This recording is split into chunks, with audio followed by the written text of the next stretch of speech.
which is the Shruti Sutra. Vailakshanyacha. So, the last sutra of this prakaranam, the Mukhya Prana is not an Indriya.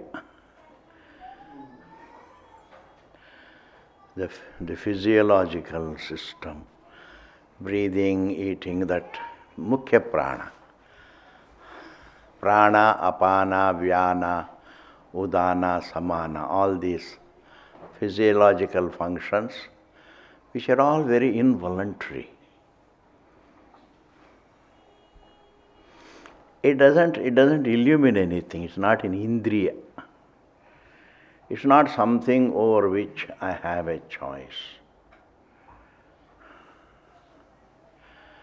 Mukhya Prana is considered to be something different from the five organs of sense perception, five faculties of perception, and five organs of action.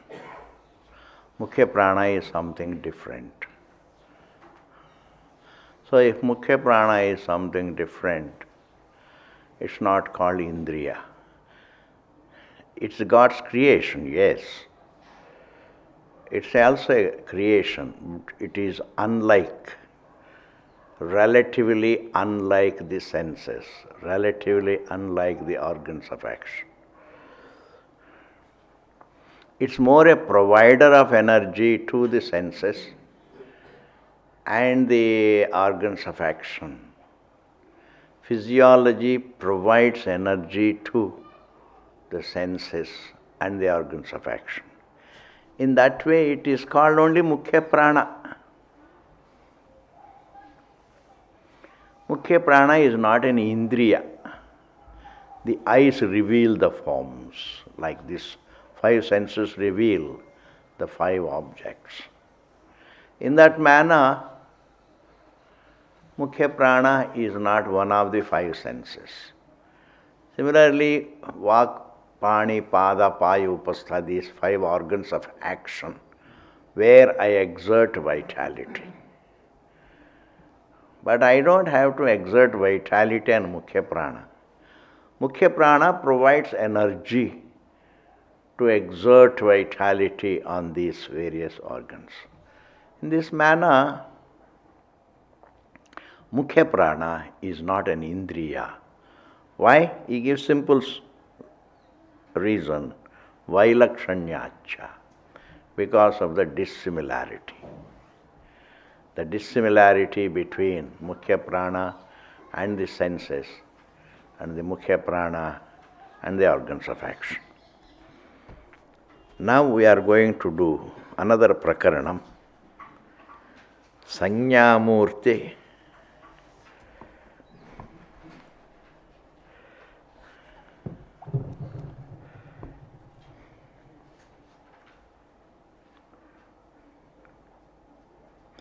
Klipti Adhikaranam, it should be Klipti.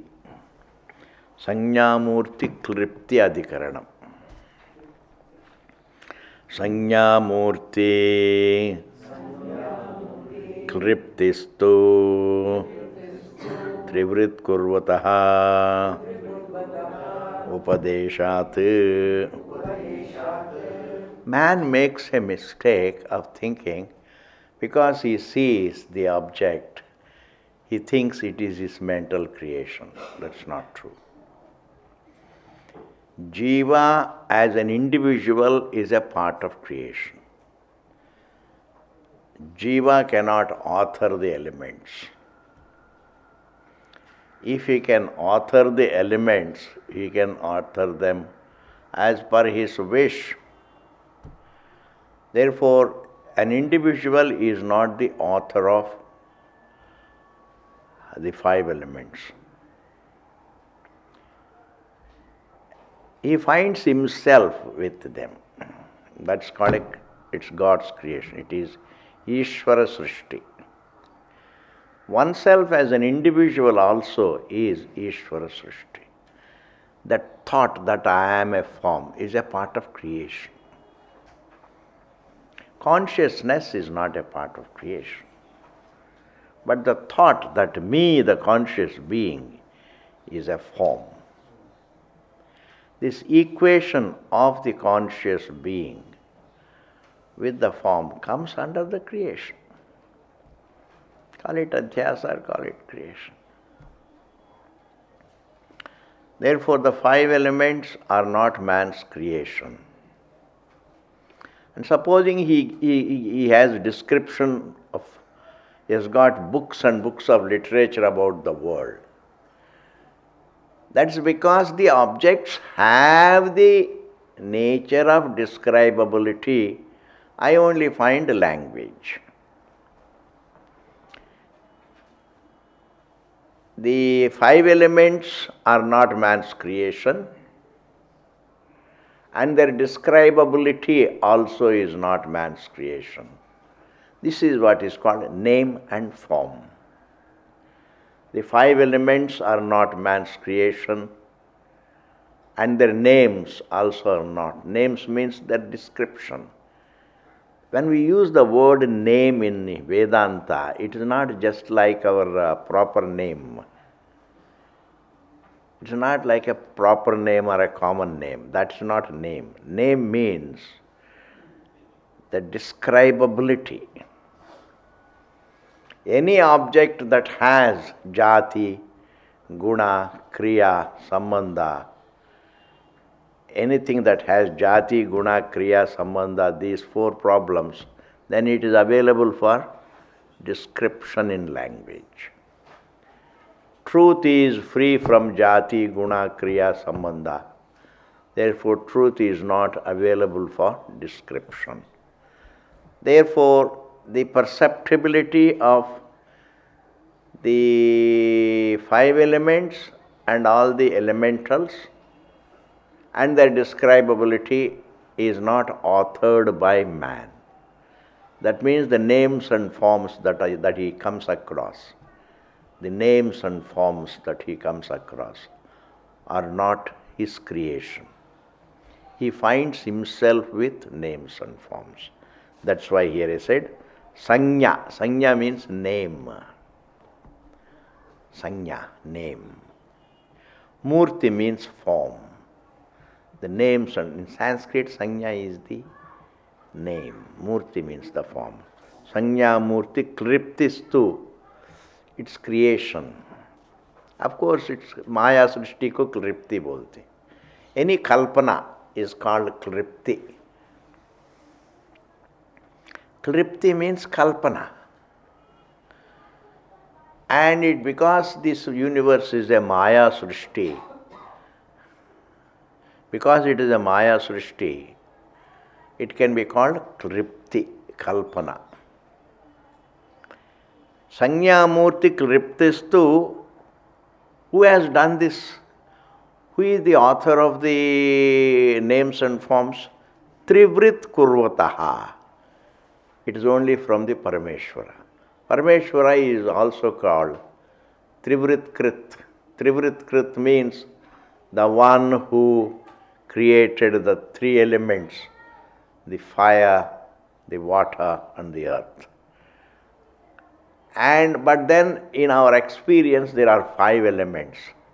Therefore, Trivrit Karanam is an Upalakshanam for Panchikaranam. Because there are five elements. Trivrit Krit means Panchikrit, Ishvara. Because the visibility starts with fire. Fire, water, the earth, they are visible to the eyes.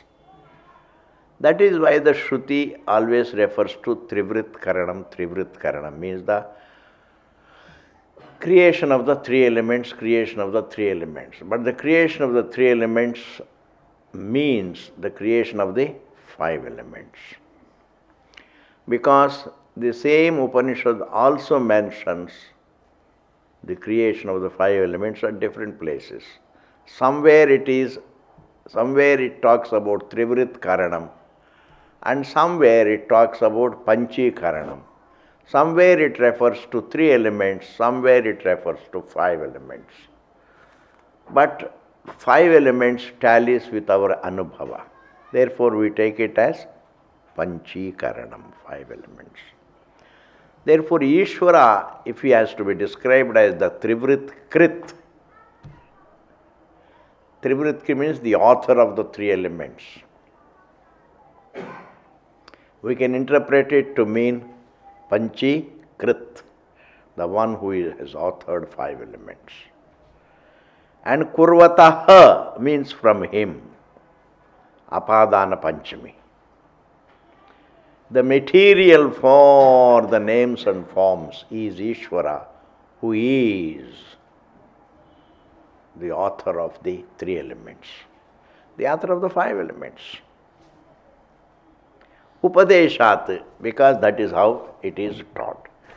Because in the matter of the author of the universe, only Shabda is the Pramana. If I am not the author, we don't create anything. We only make use of what is already in the creation. I depend upon what is already in the creation. I can't add to the creation. I can't take away anything from the creation. I can't add to the creation also. That is why even if I take something as an individual, if I take some sanskaras to the next life, even the sanskaras as thoughts are a part of creation. The potential becomes manifest, that is a part of creation. I can't create what is not there. Even thoughts are possibilities. The possibility of sanskaras is there, the unmanifest sanskaras become manifest. The manifest is a part of creation that is already there. The unmanifest also is a part of creation that is already there. Therefore, man is not a Srishtikarta. He can't create anything. The more one recognizes, I only use the objects, I move the objects from here. We are all traders. We move the object from here to there. I buy from here, I sell there. I am not creating anything. Even when an industry creates objects, in an industry, a lot of products are there. But they are nothing but modification of the same elements. The matter is there, the raw material is there. I just really change there. I process it into various forms. But that means what? I don't create, I only modify in an industry. I don't create anything, I modify something. Even when someone creates a crop, it is not that he is the author. The unmanifest becomes manifest. What is potentially there is made manifest. If a scientist invents something, what is possible, he gives language to that knowledge, that's all. It becomes manifest. Neither a scientist creates a law, nor does he create the knowledge of it. Even knowing that law, the possibility to know that law is there. Therefore, neither the law is created by man, nor the knowledge of law is created by man. Therefore, the entire creation, including one's body, one's mind, one's senses, it's very interesting, that we can't create anything. We can't add anything to the creation. We feed on creation, really. We feed on creation. And when we die, we leave it there and go. We feed on creation. We can't steal anything from the creation. And the more you think of it, the deeper your reflection will be. We are not a creator. In fact, the kartritvam has no meaning at all. That I am the doer. But what is that doing? Whatever we do does not create anything that is not there. Whatever we do, it is in the form of changing things. It is in the form of cleaning things. It is in the form of reaching things. Or it is in the form of making the unmanifest manifest, called creating. The man's way of creating is only making the unmanifest manifest. You raise a crop, there is already a crop in the seeds. You put it in the soil and within God's creation, and you use water, which is God's creation, and it comes up. The possibility, you facilitate the unmanifest to become manifest. That is called man's creation. But he doesn't create even an ounce of matter. Therefore, the more we think that we are not the author of anything, the humbler we become. Not only that, I am not interested in that great humility or anything. It strikes you that we are not the author of anything. I am only using the creation for my survival. I am using the creation for my peace, for my security, for my happiness. I am not really creating anything. Your thinking becomes very deep.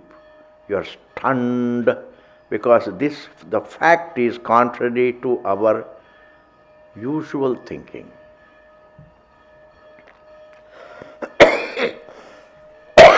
Our usual thinking is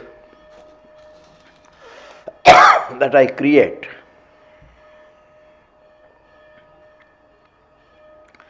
I develop some kind of ego thinking that I can do this, I can create this, create that. That is the usual thinking, but the fact is contrary to this usual thinking.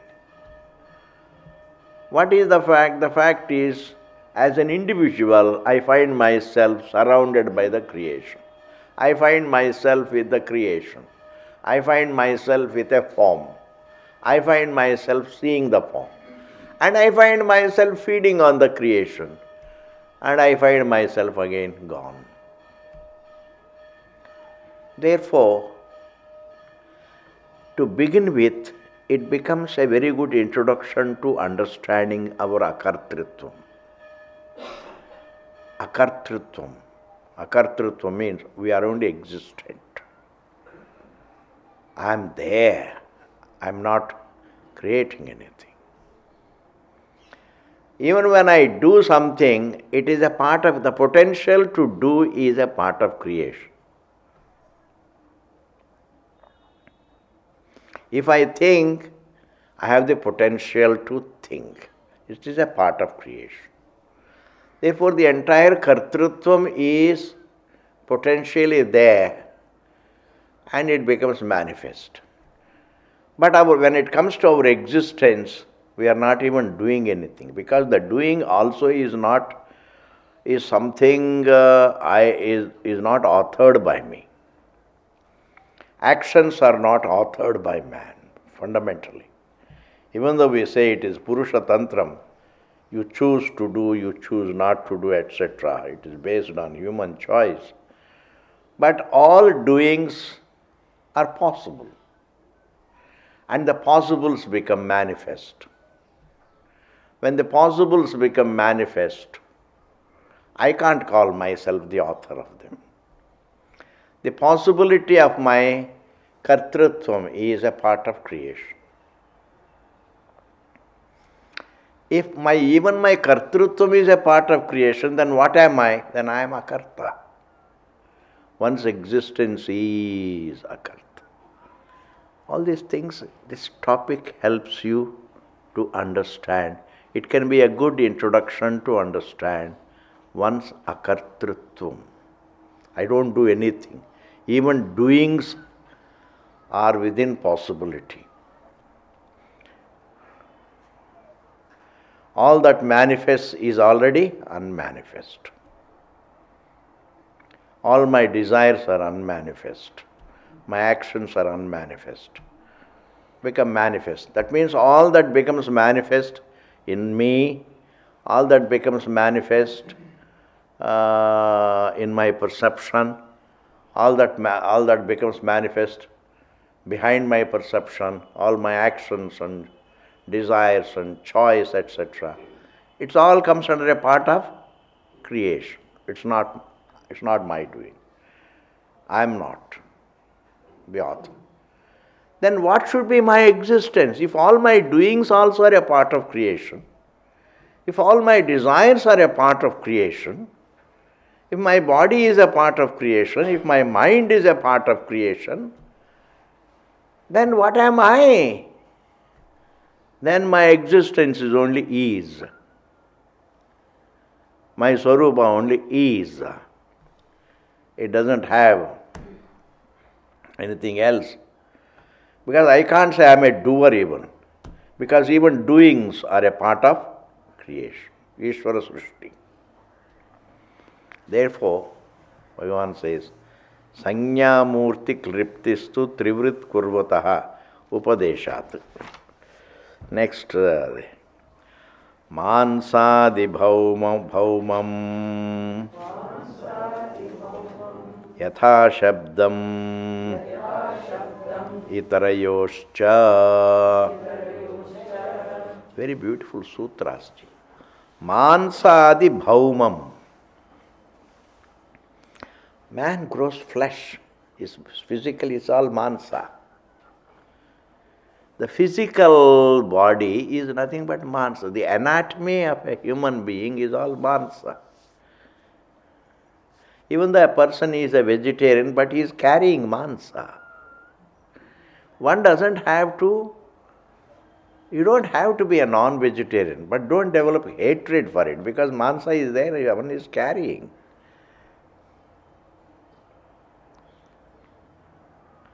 One carries. Everything that man dislikes outside is there in him. So this flesh, etc. also is not man's creation. It is bhaumam, it is elemental. I feed on elements and the elements give me this mass. Yatha Shabdam, as per the Shruti. Shruti is the pramanam in the matter of the flesh being an elemental, which elements are Ishvara Srishti. Man can understand, without the help of the Shruti also he can understand that flesh is built by the elements. When I feed on food, and the food is bhaumam, bhumi se hota hai, the earth. Bhaumam means bhumi. The food that I eat belongs to the earth element, belongs to the water element, belongs to the fire element, belongs to the air element, and my accommodation is space. I live in space. I don't feed on space, but I use space for my existence as an individual. But bhaumam, when the food that I consume, it is earthly, water, fire and air. But those elements themselves are not human creation. They are Ishvara Srishti. In the matter of Ishvara being the material for the five elements, in this matter, Shruti is a pramanam. Shruti is a pramanam, Shabda is a pramanam. There is no way of knowing what is behind the universe. What is the material with which the matter is made? Is matter made of matter? You can't say that. Matter is made of matter, you can't say. When I say first matter, I mean the entire matter. Matter is not made of matter. Matter is made of not even shunyam. Matter is made of the conscious being, because man experiences both matter Matter is Anubhava Vishayam and consciousness is Anubhava Swarupam. Consciousness is intimate. To be conscious is an intimate quality of oneself. It is intimate nature of oneself. I can't objectify awareness. I can objectify the five elements. So this is matter. The objectified is the matter. And I also experience that I am conscious. And the Shruti comes and says, the conscious being is the material with which the matter is made.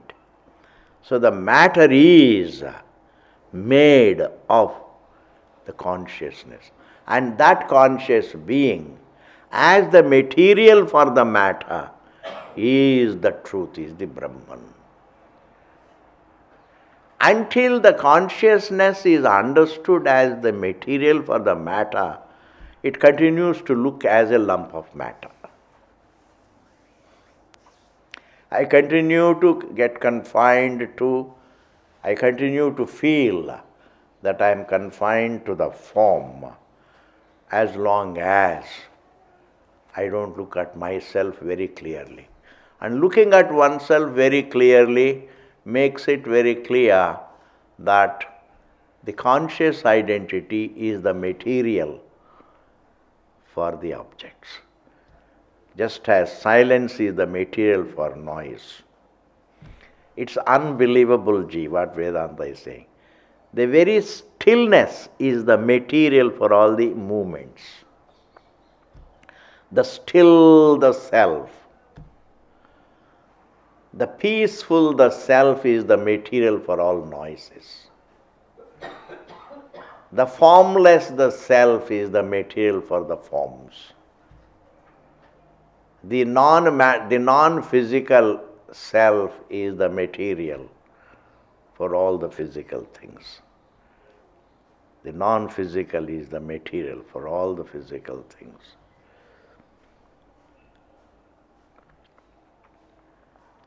And therefore, in this matter, only Shruti is Pramana. No human speculation is Pramana.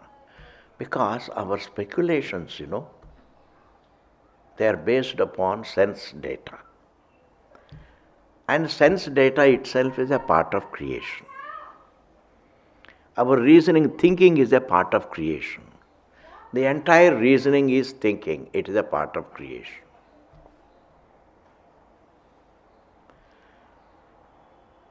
And in the matter of the material for that creation,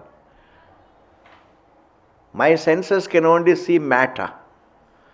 My logic applies to matter. My thinking applies to matter. But my thinking cannot apply to the source of matter. My senses can only see matter. My entire interaction is with matter. My faculties interact with matter. My intelligence interacts with matter. But I don't have a faculty which can objectify the source of matter. Because the source of matter is not an object of a faculty.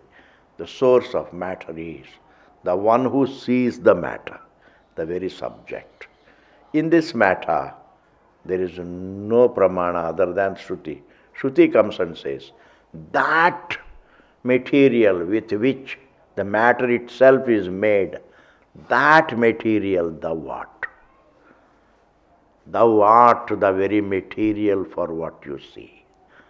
Thou art the very source of what you see. In this matter, only Shruti is a pramanam. Therefore, man goes on speculating. Only he will be wriggling within matter. He will not come to himself. And therefore, he says, Mansadi bhav. Don't think your flesh is you are the author of the flesh. That is also a part of creation. They are elemental. Bhauma means elemental. It is tadhita. There are 5 elements. The body is elemental. There are 5 great elements. The tree is a elemental. It is Panchamahabhutas. And out of the Panchamahabhutas, if there is a living being born, that is called Bhautikam. This is Panchabhutas. And a tree is Bhautikam. The body is Bhautikam. Even the entire thinking is Bhautikam. There is nothing wrong in saying the entire mind is Bhautikam. It's element, it's objectifiable. It is Bhautikam. And if bhutas are authored by Ishvara, Bhautikam also is. And God abides in His own creation as the source. Choiceless, like every wave is indwelt by water, choicelessly. This is what is called the indweller, the antaryami. Water is the antaryami of the wave. And when the water thinks that I am the wave, that is called adhyasa. The water's presence in the wave is to be an antaryami. That is choiceless. When the wave is born, the wave carries water in it. The water's presence is there in the wave. We don't have to put water in the wave. It is there already. Choiceless presence of the source in the creation. That is adhishthanam. This is a different idea. The choiceless presence of the source in the creation. The moment you make the table, there is choiceless presence of its material in the creation. It's not that first you make the table and put wood in it. When you make the table, it carries wood in it. The indweller of the table is wood. That is called the indweller. That is called the antaryami. Don't mysticize it. Antaryami means he is controlling, he has got the brakes inside. Aisa kuch nahi. The choiceless presence, the inner presence. The table is objectifiable, the creation is objectifiable, the source is unobjectifiable, and the source's unobjectifiability makes him described as the indweller. One is the creation, the other is the material. And therefore, the indweller, Parameshwara is the indweller, God is the indweller of the entire universe. He is the indweller of my mind. He is the indweller of time, space, form, thought. He is the indweller of every thinking. Just as between the creation and the indweller, there is no spatial gap, ji. Bahut badi baat hai ji, most striking thinking, most striking fact. Between the creation and the indweller, there is no gap. Between the table and the wood, there is no gap. Between the universe and Ishvara, there is no gap. And therefore, that is the idea of indweller, antaryami. The choiceless presence within is called antaryami, without whom this physical universe would not be there. Therefore, he controls the very idea of existence of the universe. The one who controls the existence of the universe, the one who, like the water controls, dictates the presence of the waves. The presence of the wave is dictated by the presence of water. That's called antaryami. But when the same source in the wave, the water in the wave, thinks that I am a wave, that is called adhyasa. That is called the confusion. Until that source re-understands that I am not a form, that I am only antaryami, it continues to behave like a form. As long as the antaryami thinks that I am a form, it behaves also like a form. And when you behave like a form, that behavior may not be up to the mark. And the behavior that I am a form is full of problems. All emotions are a part of that behavior. All impulses are a part of that behavior. All fears are a part of that behavior. Desires are a part of that behavior. And therefore, it's not merely shouting that is behavior. Man he behaves as though he is ever unhappy. The essence of his behavior is he is sad. He is unhappy. And therefore, Parameshwara, the flesh in the body is elemental, and elements are God's creation. And elemental, therefore, also the body also is Bhagavan ka srishti hai. This is all God's creation. And where is God? It is the indweller of the entire universe. Wave is a creation in water. Where is the wave? He is the indweller of the wave. Okay, ji, this is over. Mansadi bhauvam yatha shabdam itarayoscha. And itarayoscha means man not only survives on the earthly solids, but he also survives on itarayoscha, based on water and the fire. Considering there are only three elements, we say the other two also he feeds on. He not only feeds on the earthly things, he feeds on the watery things, he feeds on the warm things, considering there are only three elements. Otherwise, he feeds on the earth, the water, the fire, the air, and he feeds on space also. Because if he looks at space, the sky, he is feeding on it. If he gets some pleasure out of it, he feeds on space, the vastness of space. He feeds on all the five elements. That is the Upalakshana. Upalakshana means stands for. That a lion stands for all lions. Lion is a wild animal. A lion is a wild animal. Stands for all lions. Man has 2 legs. Stands for all. Or Upalakshana, I can give another example.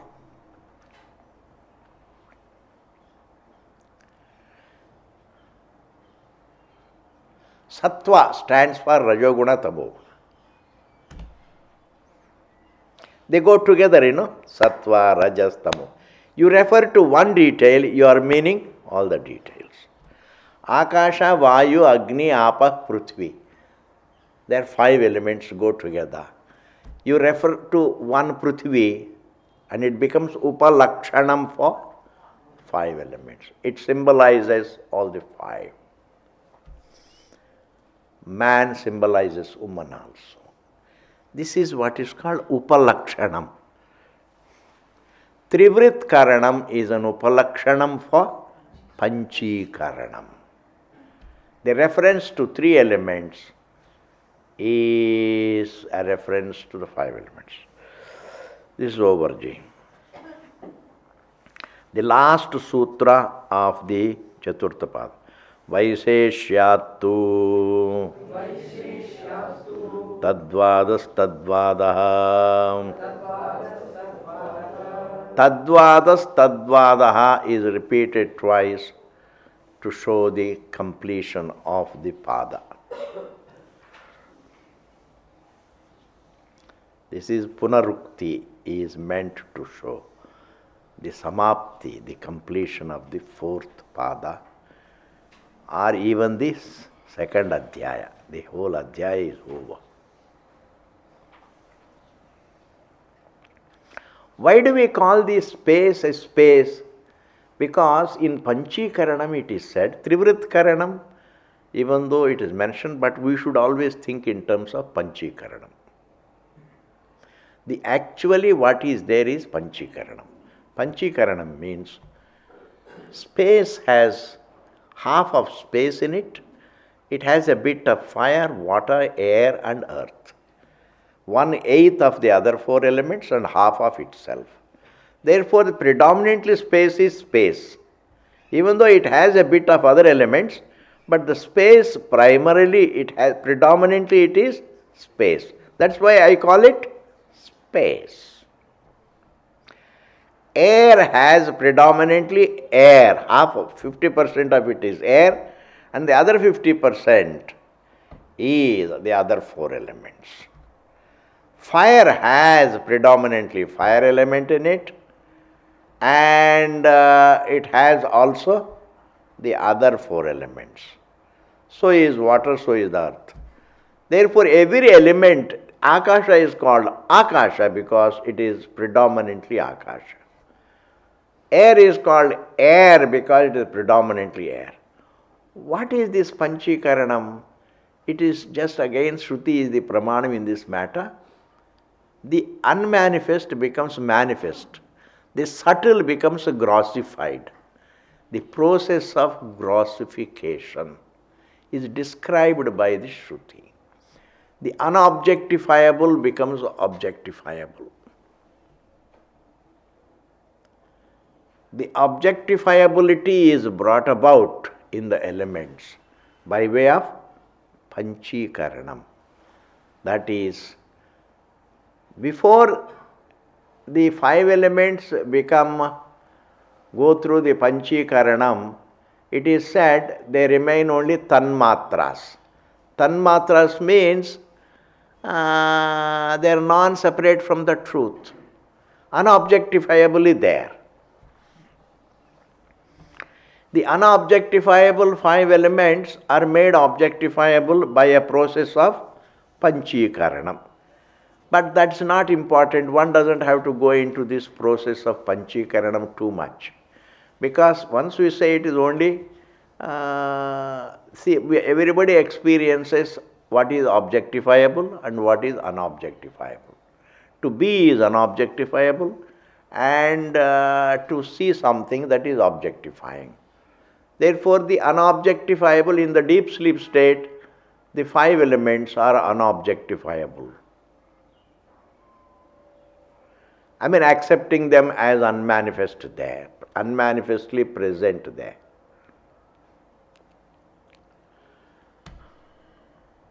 And the unmanifest is made manifest through Panchikaranam.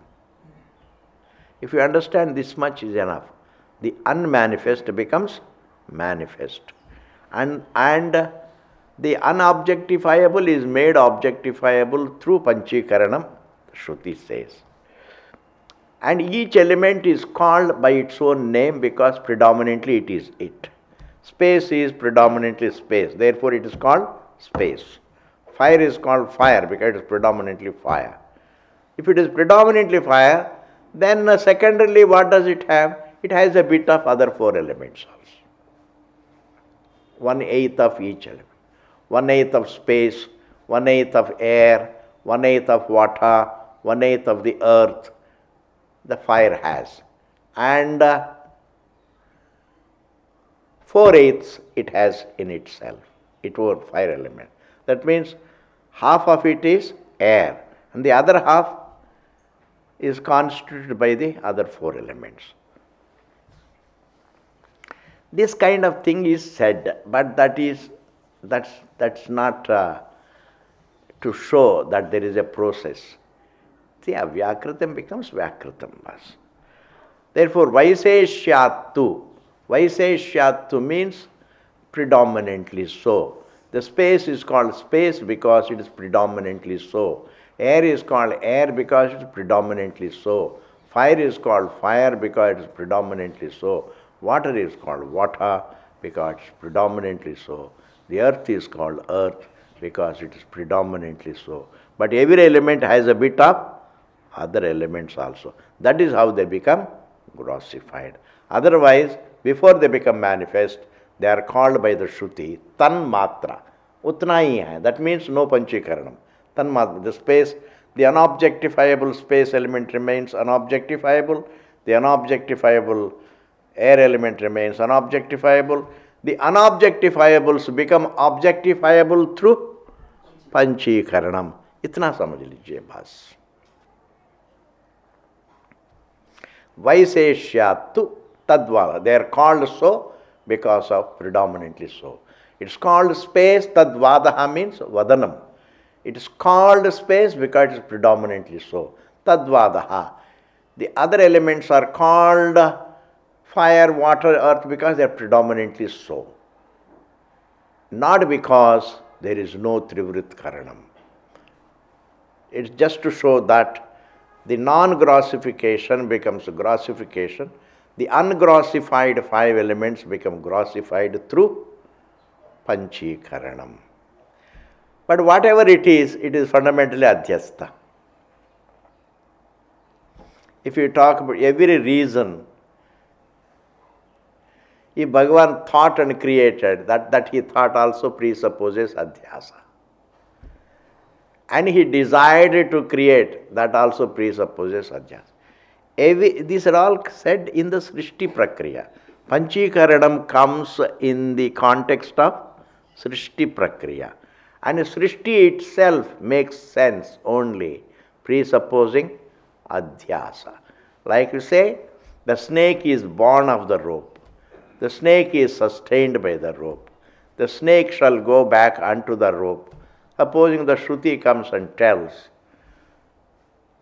this entire description presupposes the perception of snake. If the snake is not perceived, no literature need to come and tell, this snake that you are seeing is born of the rope, is sustained by the rope, it will go back unto the rope. These statements are unwarranted if I am not seeing the snake. That means the perceived snake is described by the Shruti as a creation. The perceived is described as a creation. But fundamentally what is it? Perception, Adhyasa. It is for Manda Madhyam Adhikariyon ke liye, the Shruti describes the perception as perceived. The perceived is described by the Shruti. The perceived is described by the Shruti as created. The very fact behind the perception is described as the source. Rope is described as the source, Srishtikarta, Sthitikarta, Layakarta of the snake.